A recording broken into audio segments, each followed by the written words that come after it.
What's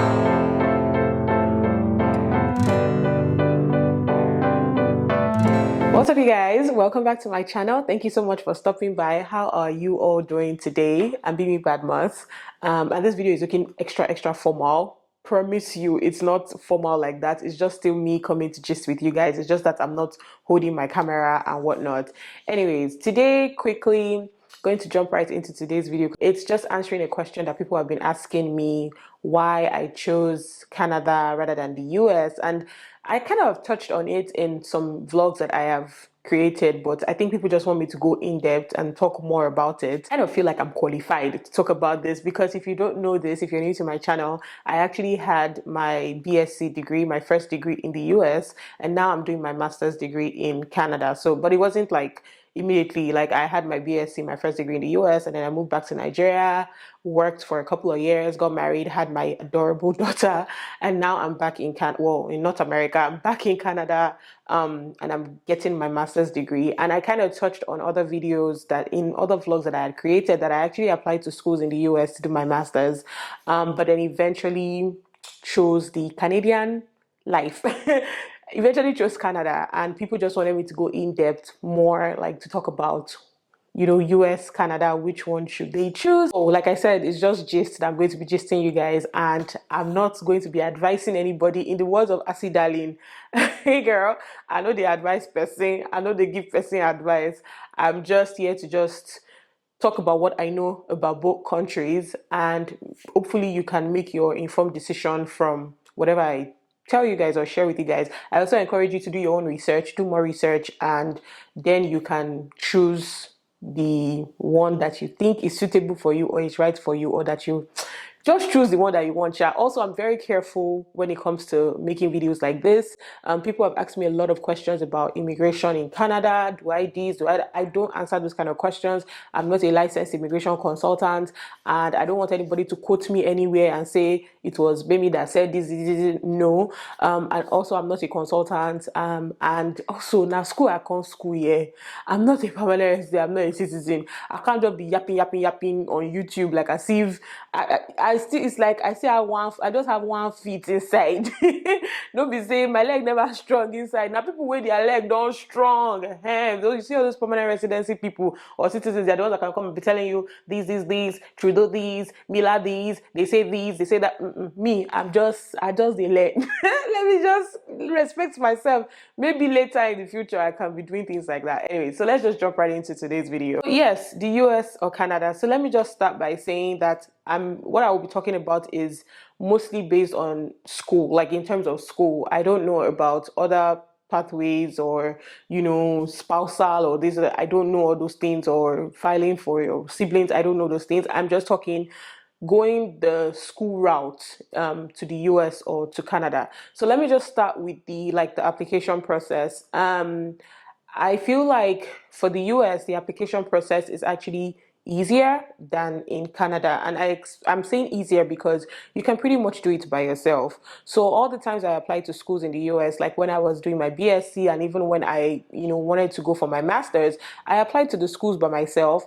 I applied to about 8 schools for masters, and I got into 5, and I even got scholarships and even application waivers in some of the schools that I applied to in the US, and people have even asked me to come and make videos about how I did that. I promise you, I'm still going to make that video. Maybe I will even film it after this one. I did everything by myself. I didn't need an agent. I didn't need anything like that. I just went on the school's website, applied, and, did all that great stuff. And like I said, I even got scholarships out of it, right?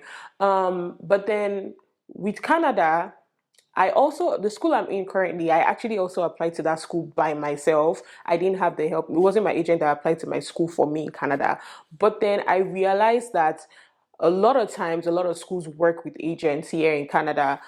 Even when I applied to my school, I'm doing an MBA degree, and for most MBA degrees, whether US or Canada, I don't know about other schools, a lot of times schools interview you for your MBA degree, right? So when they were going to interview me for my school, the school I'm currently in, the first question they asked me was, are you using an agent? And I was like, no. I'm, I applied by myself, so it's almost a thing with Canada. Like, it's fine, you can use an agent. They even encourage you to use an agent. Like, just make sure that you state it that you're using an agent. Now, I've also heard some schools in the US also work with agents, but it's not as out there like in Canada. Do you understand? So it's almost like Canada wants agents to chop. So yeah, much easier to apply. Also, like the application process to schools. I said earlier, it's easier to get scholarships in the US. Like scholarship yafun yafun, like it's just there, it's out there. When I went in for my BSc several years ago, everybody around me, my cousin, my brother, my cousins, my brother, like my friends, they all got scholarships, to go and do their undergraduate studies like BSc. I didn't initially have a scholarship, but when I moved to Howard, I think in my third year, I got a scholarship. So scholarship is out there in the US. Like even the schools I applied to, there was one that I got like a 75% scholarship. There's some people I know that got 100% scholarship, full ride, whereas in Canada, people do get scholarships. I've heard people get scholarships, but it's not out there like the US one. Like there's always a clause, there's always a but.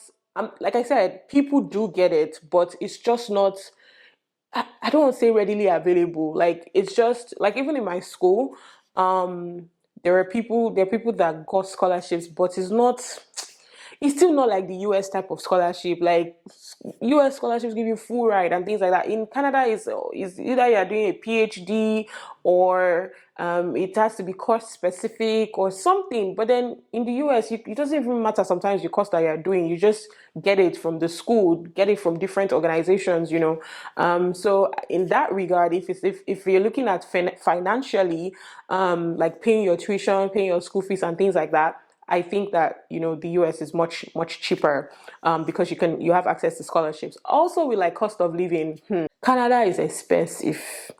Let me just even start like that. Canada is expensive. It's in fact, the expense is over. I didn't expect it. I think when I was coming, I was using the eye of US to look at Canada, and I honestly was in for a rude shock because Canada is quite expensive. The taxes are way higher, way higher than in the US. So cost of living, I think, is much better in the US. So if you're looking at finances generally, I think that the US is much affordable than Canada. So now let's talk about long-term goals, which is where I think everybody wants me to actually even dwell on. So I feel like even those in the UK, in Australia, okay, correct me if I'm wrong, but I think a lot of people that even went to school in the UK, I have heard people say that the end goal is still either to live in the US or to live in Canada. So it's just like a stepping stone. So people's end goals are to eventually probably come to North America, right? So in terms of your long-term goals, and when I say long-term goals, I'm thinking I should speak pidgin in this one because in your fair allow. Okay. So in terms of getting pali, let me just put it like that. In terms of your pathway to citizenship, let me say it like that. Because I know that it's not everybody that wants to go to school and then go back home after. Some people want to let's just fall back on. Some people want to gain experience and things like that, and stay in whether America or stay in Canada, just to work and have a world class view of things, So some people might want to stay longer in Canada or in America. Now, if you're looking at the pathway to citizenship, Canada actually has a higher hand in this because the pathway to citizenship in the US, or more, especially the legal pathway. I know they do illegal things, so everything I'm talking about is the legal way. If you're looking for illegal, I don't have tips for you on that. I don't do that. But the legal pathway is actually quite long. So starting from when you go to school, if you're going to school for a BSc, for example, you do 4 years. After your BSc, some people proceed to do their masters for 2 years. That's already 6 years right there. And then after that, you then apply for something called an OPT. An OPT is, I can't remember what the full name is, but it's something that allows you to work when you get done with school. And it's just for a year, depending on if you're doing sciences or like arts class or something like that. So those in the sciences get, I think they get 2 years, and those in the arts get like 1 year. If I'm, please, I don't know if it has changed. I don't know if the rules have changed. Please, if you know very well, please just leave it in the comment section down below. So you do that, and then depending on where you're working, if they get to retain you, then they apply for your work permit for you, which is like your H1B. And then when you get your H1B, it's for 3 years. And then after that, they might actually renew you for another 3 years. That's another 6 years before you now, like, I even talking about getting your green card or getting your citizenship. And then the whole green card, even I think H1B to some extent, is kind of like a lottery based system. Not lottery like that, but it's like, all the company put all their workers that, need these things in some type of pool or whatever, and then they just pick, and and if you are not a very, very lucky person, yeah, like it just may not work. Me personally, I'm not a, when it comes to luck, those times when we're younger, when there was this chart that had balloons, there were small balloons, big balloons, and things like that, and you have to go to that mama's place and pick, and whatever number you pick, that's the balloon they give you. I always got the smallest balloon, and people that did not even have anything up to me would do it, and they'll pick the big balloons. Or when you do raffle draws at events and people are winning fridge, microwave, deep freezer, me, I'll be winning towel, napkin. So I think that tree-based systems generally are not, I don't know, like my dad would say, I think it's even a family thing in my family, like, God helps us. We work for what we have. Like, we work hard for what we have. Like, things don't just fall on our laps like that. That's why we continue to pray for grace, and we continue to pray for favor. Like, I know God has been helping us so far, but I don't live my life based on luck. I don't like living my life based on chances and things like that.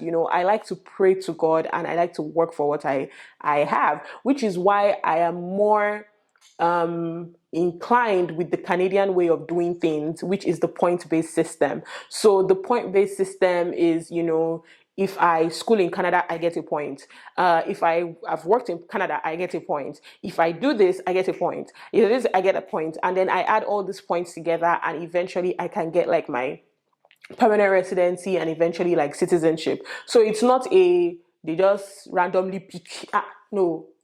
No, I beg. So in terms of like I said, pathway to citizenship, it's much easier and more attainable and even shorter in Canada, because in the US, by the time you combine, even if you just go for masters, 2 years, by the time you do H1B, another 3 years, that's 5 years. Maybe you they start now doing the green card lottery for you. They do it the first year, they do it the second year. I mean, yeah, it can take you 7 years, it can take you 8 years, but it's longer on like in Canada, where an average of 5 years, you probably get what you're looking for, if you understand what I mean, right? Personally, I don't even know anybody that has gone the legal route from like in the US, like, you went for your BSc and has spent less than 10 years and gotten their green card or their citizenship in the US. I personally don't know. If you know, leave it in the comment section down below. I personally don't know. And when I'm saying personally, I mean like my family, like my brother, my younger brother, so there are people that maybe it works for them, I don't know, but I've never heard. Even my cousins, my family members, it always takes about 10 to 12 years before the legal way, before they can get like their citizenship. But in Canada, it's much shorter. So if you're looking at pathway to citizenship, especially if you are not young, you're not in your 20s, people that are in their 20s can be experimenting US things. You are getting older. We don't enter 35, 40. Well, I just I just think that doing the Canadian thing is, it's better. So if you're looking at pathway to citizenship, long-term goals, eventually, I'll just pick Canada on this side. So now let's look at, if you're married, if you're single, because I know that's another thing people were trying to look at, and which was one of the things that also informed our decisions. So when if you're married, Canada allows you to come to school with your spouse. Actually, let me rephrase. Depending on the course that you're doing, when we were doing our own, it was still any course you're doing, any program you're doing, you can come with your spouse. But now they've changed rules. So, but if you're coming in for a master's or PhD program, or I think some undergraduate programs, you can come in with your spouse, and your spouse can work. They can get like an open work permit and they can work. You can come in with your kids, they get a study permit and they can go to school, which I really love so much, because you're not separating families. Everybody is still together, and your spouse and your children can get to do the things they need to do, right? But then with the UX of hey, the UX of A, I don't want to say they will not ask you, they will not, no, they would even allow you come with your spouse. It's not very common, but it happens. I think it's, you get F1 visa if you are a student, and then your spouse gets F2 visa, something like that. Your spouse can come with you, but they cannot work. Your spouse can come with you, but they cannot work. They have to just chill at home, take care of the family. They're telling you that they want your spouse to come with you, or they allow your spouse to come with you too. So they're not separating your family. Maybe you have a very strong case, they're separating your family, and you guys can do what you want to do together. Because at the end of the day, all these countries, whether US, whether Canada, even UK, they expect that you come to school and you go back home after. Not that you now start saying, oh, fetching, coco, hey. So you go to school and you come back home after. So they expect that, okay, your spouse, you're going for a master's of 2 years.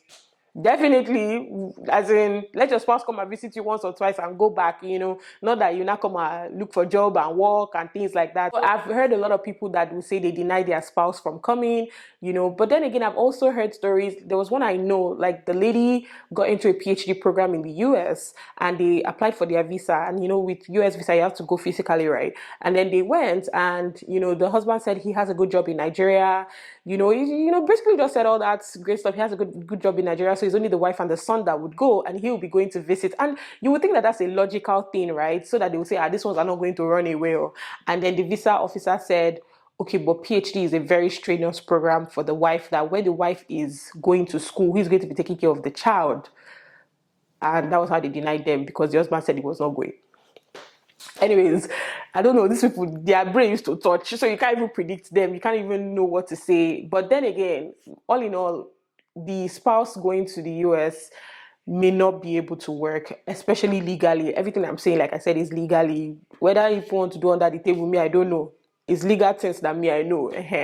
So yeah, but if you're single, you don't have to worry about any spouse or anything. You can definitely try or look into the US, because especially if you don't really care about the long pathway to citizenship, especially like I've said in a previous video, if you're even looking for a spouse, you're looking for a husband, you're looking for a wife, you can go to the US. You can actually go to school and actually meet like your better half. Over the weekend, I saw that 2 of my classmates actually got married over the weekend. I haven't been so close to my classmates since I left school, but I saw that 2 of my classmates actually got married over the weekend. It was so cute. So yeah, like, you can actually meet your better half there. I feel like in Canada, everybody's head is on one particular thing, so nobody's even looking at marriage. And I even think that marriage, whatever is harder to prove. They always need you to prove and prove and prove more things in Canada, unlike the US. So if you're single and maybe you're looking for, like I said, you need small finance, you have small finances, you want to go to school, you want to get scholarships, you want easy accommodation, because that's another thing I realized. In Canada, it's almost like you have to fend for yourself.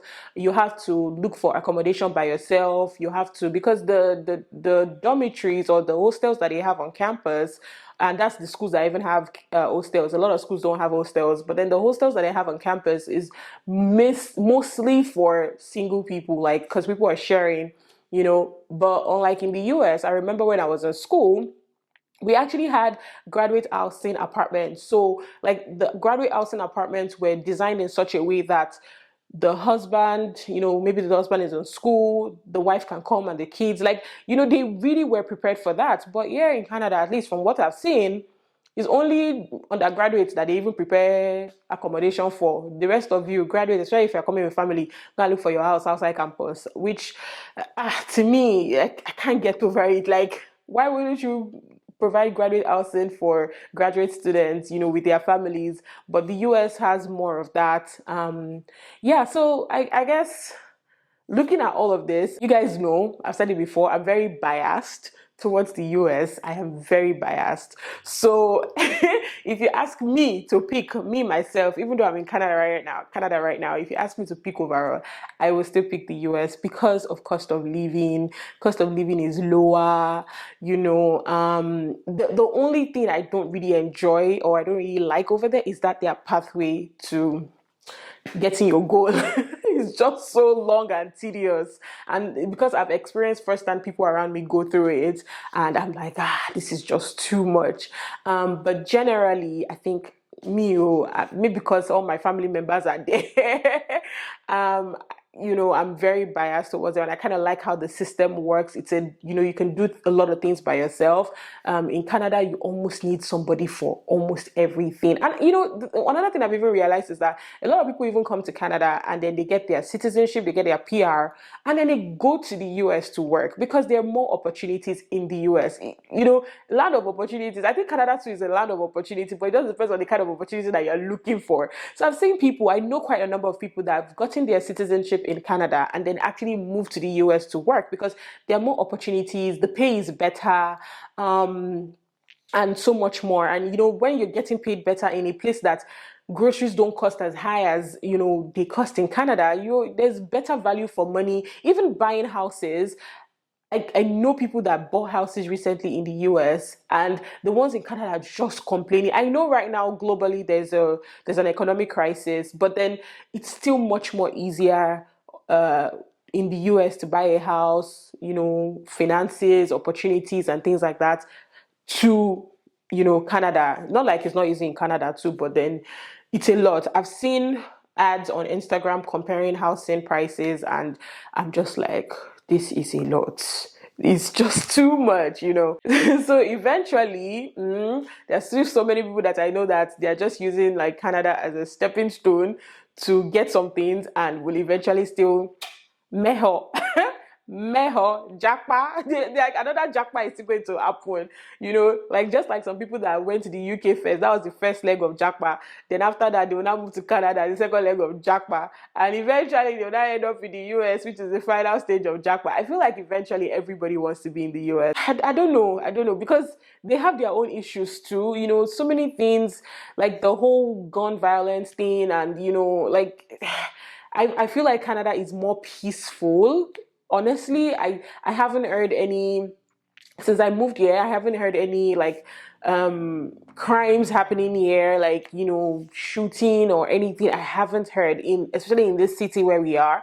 But then in the US, it's just like the whole school shooting. Like people just go to your kids' schools and just like it's just a lot happening over there. Also, from what I've seen so far, I feel like Canada is more morally stable than the US. I don't know how to explain this that will not come out wrong, but I said what I said. It's more morally stable. I feel like there's so many immoral things. I don't know how else to explain it. In the US, from when I lived there for almost 6 years. Yeah, there was so much, and I know it has gotten worse now. Unlike in Canada, and I think maybe because Canada, you have a lot of immigrants, so many immigrants. So, and most of the immigrants come from countries where there are morals, right? So it's like, yeah, like I don't know if you understand what I'm saying. Anyways, so I kind of put everything on all the cards on the table for you guys that were asking me this question. If you also know things that, if you're a Team Canada, please let me know. Leave it in the comment section down below. Team USA, let me know. Leave it in the comment section down below, and tell me the reasons why you'd prefer one to the other. People have also asked me about the UK. I really didn't make a video, but I can't make a video about the UK because I've actually never been there.